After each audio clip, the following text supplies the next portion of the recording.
The Klan had three evolutions in its history as it evolved and altered its methods, tactics, and expanded its focus. All three movements have called for the purification of American society, and all are considered far-right extremist organizations. During each period of the Klan's existence, the official membership was secret, and estimates of the total numbers of members was unknown, and they were highly exaggerated by both friends and enemies alike. The first Klan was founded in Pulaski, Tennessee, on December 24, 1865, by 6 former officers of the Confederate Army. They were Frank McCord, Richard Reed, John Lester, John Kennedy, J. Calvin Jones, and James Crow. All Democrats. It started innocuously as a fraternal social club inspired at least in part by the then largely defunct Sons of Malta, perceived as an offshoot combined of the old Knights Templar and Teutonic Knights. The KKK adopted many of the initiation rites and formal ceremonies of those previous organizations with the same purpose of fraternity, solidarity, and most of all, political power, which today in hindsight is laughable as well as tragic. The official KKK manual describing these rituals was printed by Laps D. McCord of Pulaski, Tennessee. The Klan also needed a distinguishing uniform, which later in their history would become notorious: robes, and hence their adopting the Spanish capirote hood.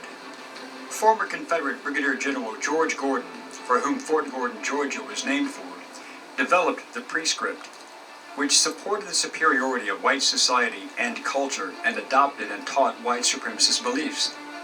They created the ranking system, and at the top of the KKK was the Imperial Wizard, or the National President. Below this were the Grand Dragons, who governed an individual state, called a realm. Then there were the Grand Magi's, or Deputy Commanders, and then the Grand Cyclops, responsible under the Grand Dragons for establishing and maintaining recruitment standards. Below them were the Kleagles, who were managed and who were responsible for recruiting and vetting of new members. The rest of the members were the Klansmen, or the foot soldiers, and enforcers. Confederate General Nathan Bedford Forrest was elected the first Imperial Wizard, and stated that he was the Klan's national leader. Forrest was very concerned about the Republican influence growing among the blacks of the South. Despite its apparently well-structured appearance, the Klan had no membership rosters, no named chapters, and no listed local officers, so it was difficult to judge its membership. Due to the heavy response by President Andrew Johnson and the increasing numbers of federal soldiers into the southern states as a result, Forrest called for the Klan to disband in 1869. He stated that it was being perverted from its original honorable and patriotic purposes, becoming injurious instead of subservient to the public peace. Historian Stanley Horn argues that, generally speaking, the Klan's end was more in the form of spotty, slow, and gradual disintegration than a formal and decisive disbandment.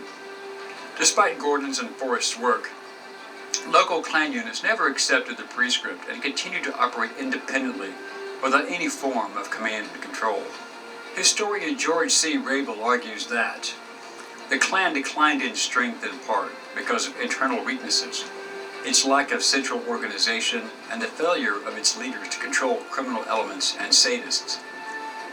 More fundamentally, it declined because it failed to achieve its central objective, the overthrow of Republican state governments in the South.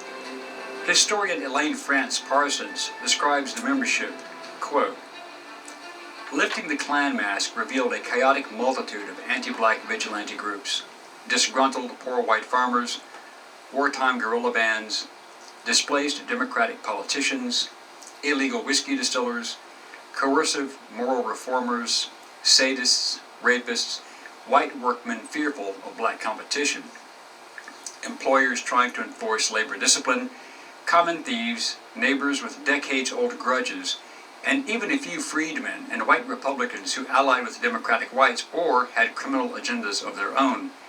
Indeed, all they had in common, besides being overwhelmingly white, Southern, and Democratic, was that they called themselves, or were called, Klansmen." Another historian, Eric Foner, observed, "In effect, the Klan was a military force serving the interests of the Democratic Party, the planter class, and all those who desired restoration of white supremacy. Its purposes were political, but political in the broadest sense, for it sought to affect power relations, both public and private, throughout Southern society. It aimed to reverse the interlocking changes sweeping over the South during Reconstruction, to destroy the Republican Party's infrastructure, undermine the Reconstruction state, reestablish control of the black labor force, and restore racial subordination in every aspect of Southern life. To that end, they worked to curb the education, economic advancement, voting rights, and right to keep and bear arms of black people. The Klan soon spread into nearly every Southern state, launching a reign of terror against Republican leaders, both black and white. Those political leaders assassinated during the campaign included Arkansas Congressman James M. Hines, 3 members of the South Carolina legislature, and several men who served in constitutional conventions. The Klan primarily focused upon suppressing black voters, and a political campaign often turned deadly. More than 2,000 people were killed, wounded, or otherwise injured in Louisiana in the few weeks leading up to the presidential election of November 1868. One example was the St. Louis Parish, which had a registered Republican majority of 1,071. You see what I'm saying? Doing the work for who? The Klan's efforts proved effective because after the murders, no Republicans voted in the fall elections. White Democrats cast the full vote of the parish for General Ulysses S. Grant's opponent, Democrat Horatio Seymour. The KKK also killed and wounded more than 200 black Republicans, hunting and chasing them down. In the governor's race in Columbia County, Georgia, 1,222 votes were cast for Republican Rufus Bullock, so the Klan got involved. By the November presidential election, the Klan's intimidation suppressed the Republican vote, and only one person voted for Grant. As a result, the 1871 Civil Rights Act allowed the president to suspend habeas corpus. This means that the traditional right to be brought before a court or a judge to appeal for bail or challenge an unlawful detention could be suspended, and was in fact suspended by Lincoln during the Civil War.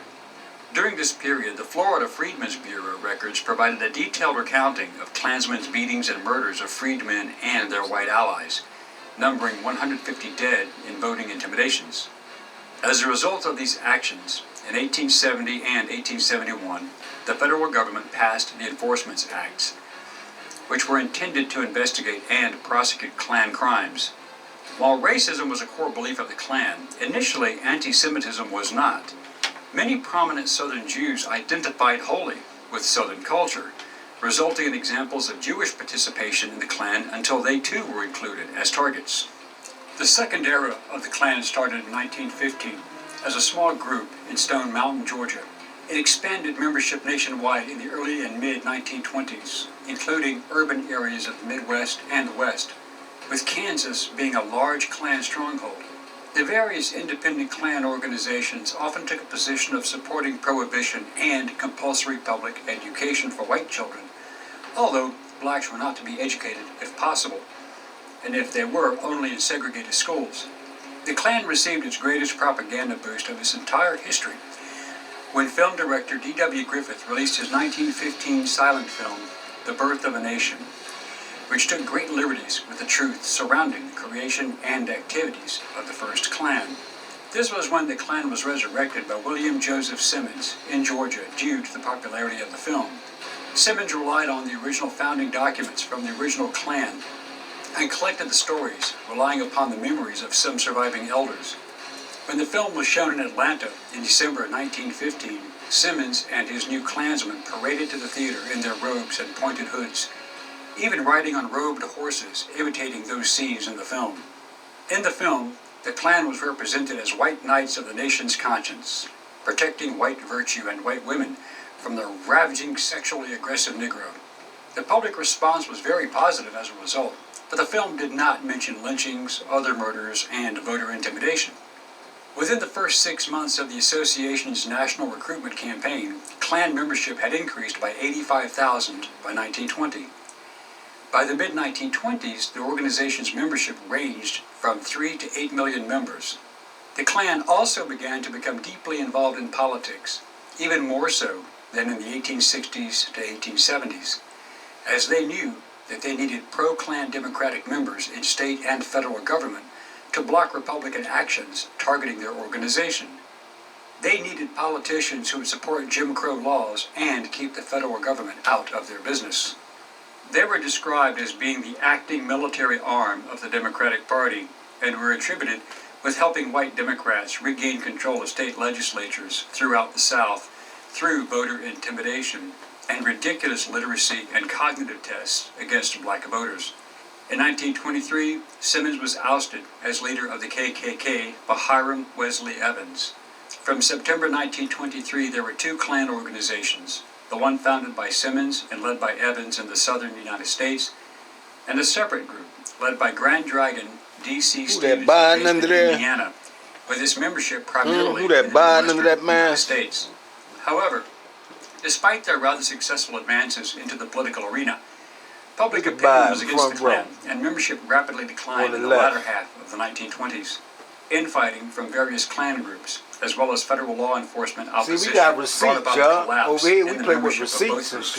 We don't just be gossiping. Membership had dropped to about 30,000 by 1930, and finally don't know what y'all talking about in the 1940s. The third incarnation of the Klan was resurrected in the early 1950s in the form of localized and isolated groups that used the KKK brand name locally but had no connected affiliation.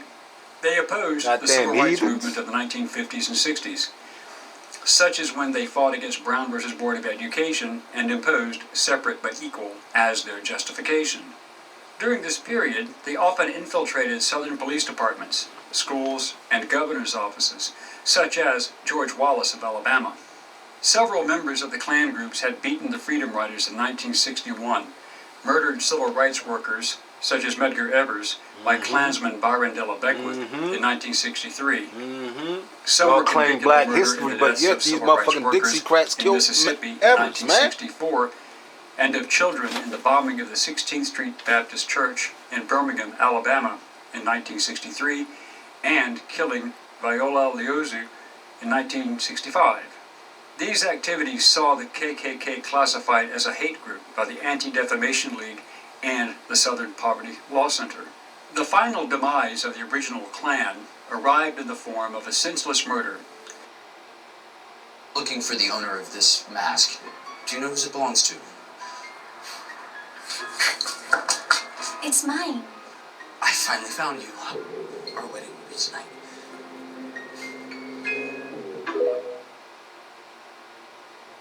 Of 19-year-old black male Michael Donald in 1981, and a trial that made history in Alabama. In 1987, the Klan was successfully sued in federal court in a historic $7 million verdict against the men involved in the lynching of Donald. But Robert K. Byrd, the Democratic leader and longtime senator, was a Klan recruiter in the 1940s.